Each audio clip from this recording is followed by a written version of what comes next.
Dhanyavad Pranam. Namaste. We are here reading Śrīmad-Bhāgavatam by the grace of our spiritual master, Sripad Bhaktimadhava Puri Maharaj. Om Namo Bhagavate Vasudevaya. Canto 1, Creation, Chapter 9, Text 33.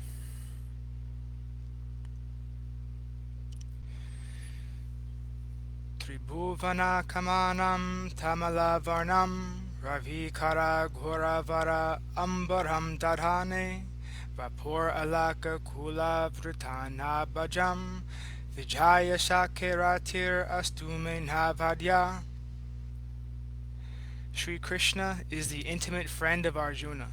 He has appeared on this earth in his transcendental body, which resembles the bluish color of the tamal tree. His body attracts everyone in the three planetary systems, upper, middle, and lower.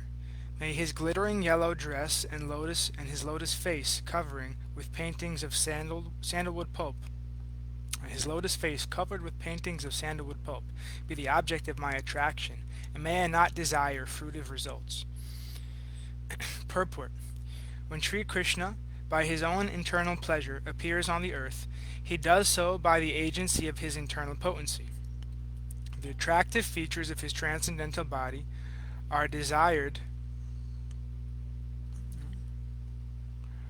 in all three worlds, namely the upper, middle, and lower planetary systems.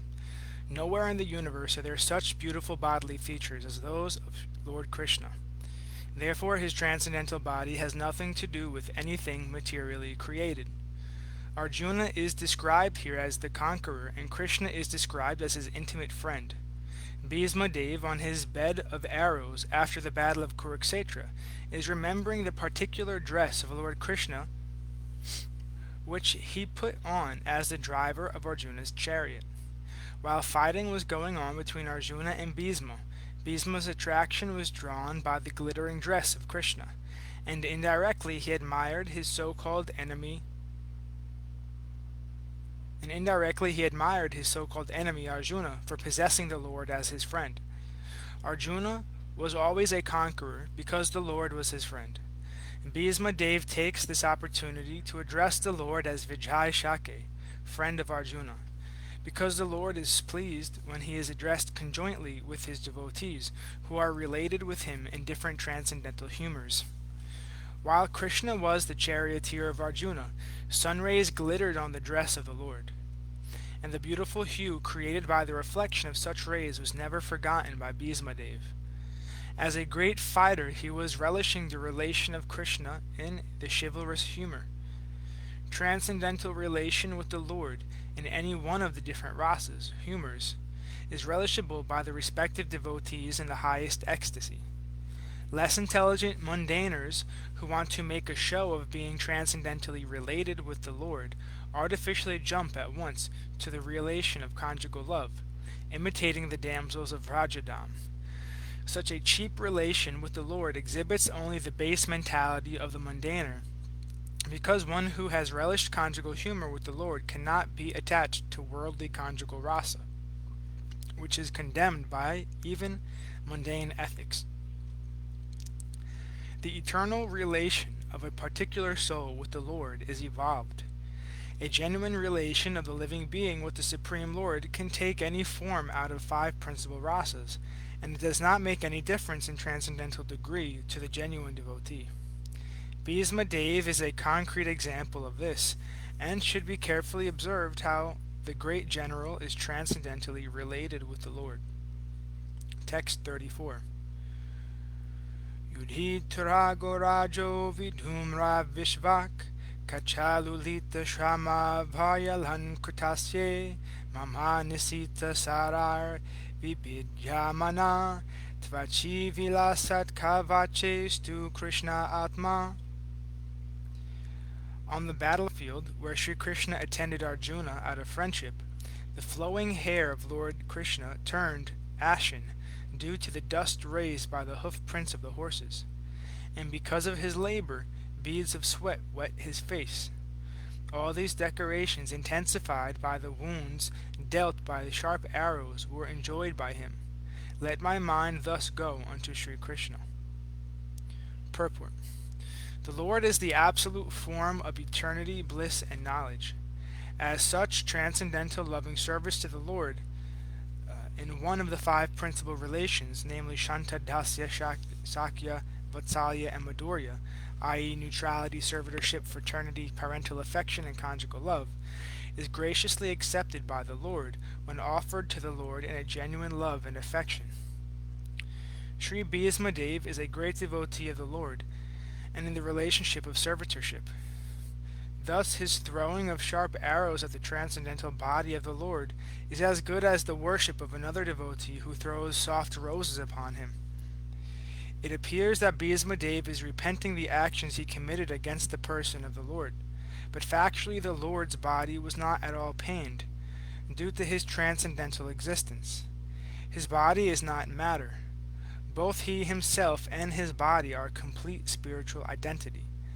Spirit is never pierced, burnt, dried, moistened, etc. This is vividly explained in Bhagavad-gītā. So also it is stated in the Skanda Purāna.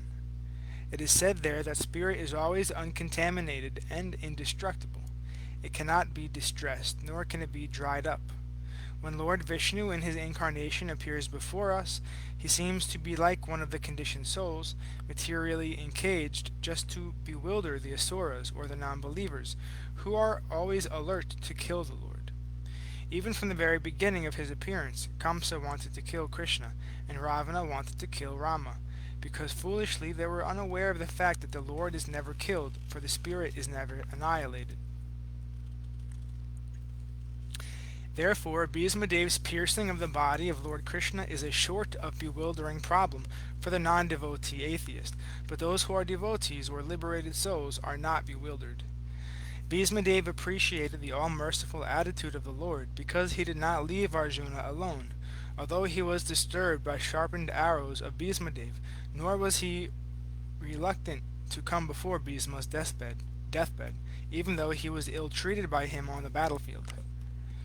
Bhīṣma's repentance and the Lord's merciful attitude are both unique in this picture. Sri Vishwanath Chakravarti Thakur, a great acharya and devotee in the humor of conjugal love with the Lord, remarks very saliently about in this regard. He says that the wounds created on the body of the Lord by the sharpened arrows of Bhīṣmadeva were as pleasing to the Lord as the biting of a fiancé who bites the Lord's body directed by a strong sense of sex desire. Such biting by the opposite sex is never taken as a sign of enmity, even if there is a wound on the body.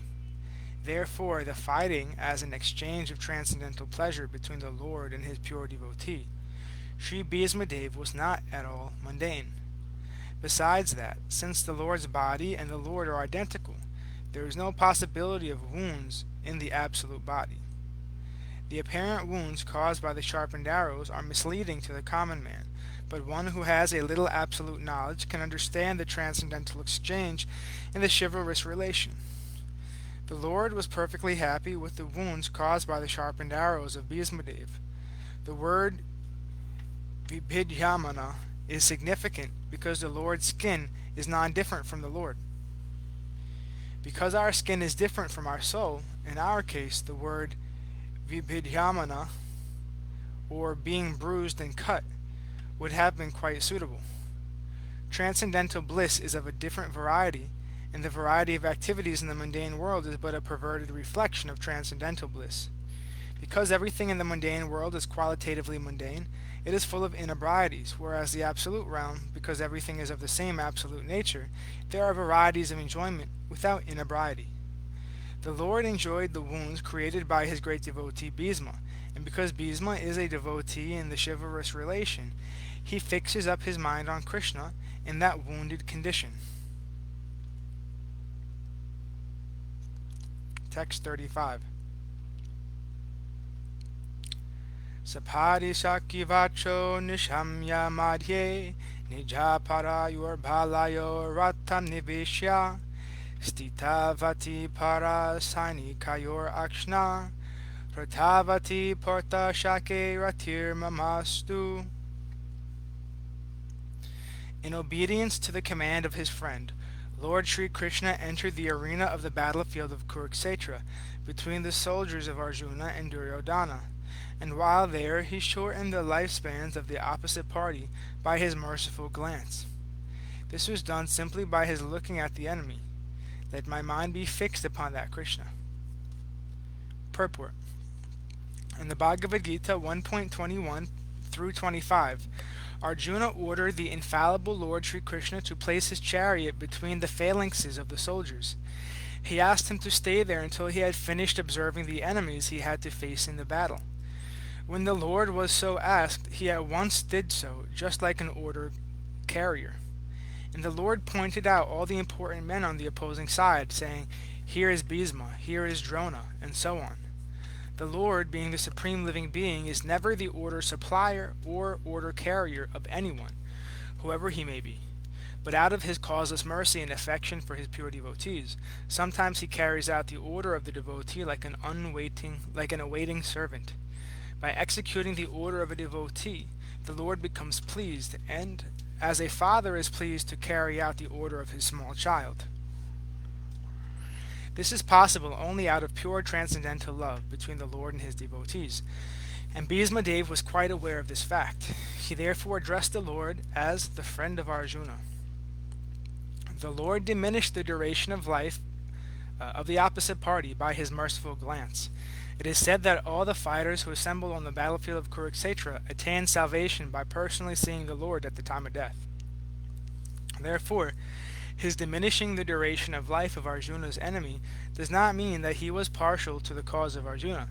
Factually, he was merciful to the opposite party because they would not have attained salvation by dying at home in the ordinary course of life. Here was a chance to see the Lord at the time of death, and thus attain salvation from material life. Therefore, the Lord is all good, and whatever he does is for everyone's good. Apparently, it was for the victory of Arjuna, his intimate friend, but factually it was for the good of Arjuna's enemy. Such are the transcendental activities of the Lord, and whoever understands this also gets salvation after quitting his material body. The Lord does no wrong in any circumstance, because he is absolute, all good at all times. Text 36.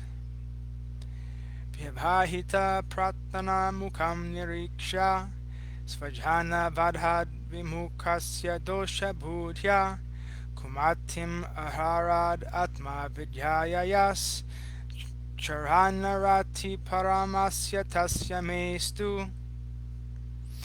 When Arjuna was seemingly polluted by ignorance upon observing the soldiers and commanders before him on the battlefield, the Lord eradicated his ignorance by delivering transcendental knowledge.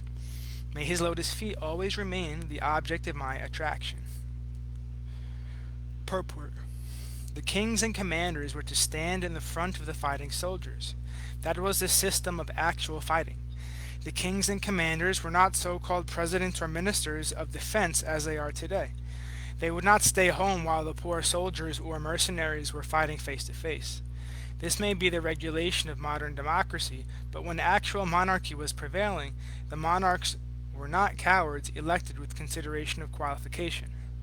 As it was evident from the battlefield of Kurukshetra, all the executive heads of both parties, like Drona, Bhīṣma, Arjuna, Duryodhana, were not sleeping. All of them were actual participants in the fighting, which was selected to be executed at a place away from the civil residential quarters.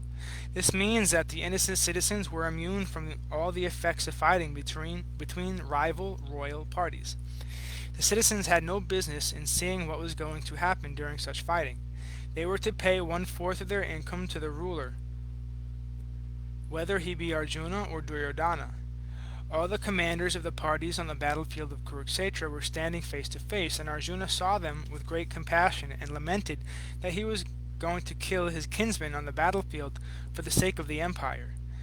He was not at all afraid of the giant military phalanx presented by Duryodhana, but as a merciful devotee of the Lord, renunciation of worldly things was natural for him, and thus he decided not to fight for worldly possessions. But this was due to a poor fund of knowledge, and therefore it is said here that his intelligence became polluted. His intelligence could not be polluted at any time because he was a devotee and constant companion of the Lord, as is clear in the 4th chapter of Bhagavad Gita. Apparently, Arjuna's intelligence became polluted because otherwise there would not have been a chance to deliver the teachings of Bhagavad Gita for the false material body. There would not have been a chance to deliver the teachings of Bhagavad Gita for the good of all polluted conditioned souls, engaged in material bondage by the conception of the false material body. The Bhagavad Gita was delivered at the conditioned souls to the conditioned souls of the world to deliver them from a wrong conception of identifying the body with the soul and to reestablish the soul's eternal relation with them. The Supreme Lord Atma-Vidya, or transcendental knowledge of himself, was primarily spoken by the Lord for the benefit of all concerned in all parts of the universe.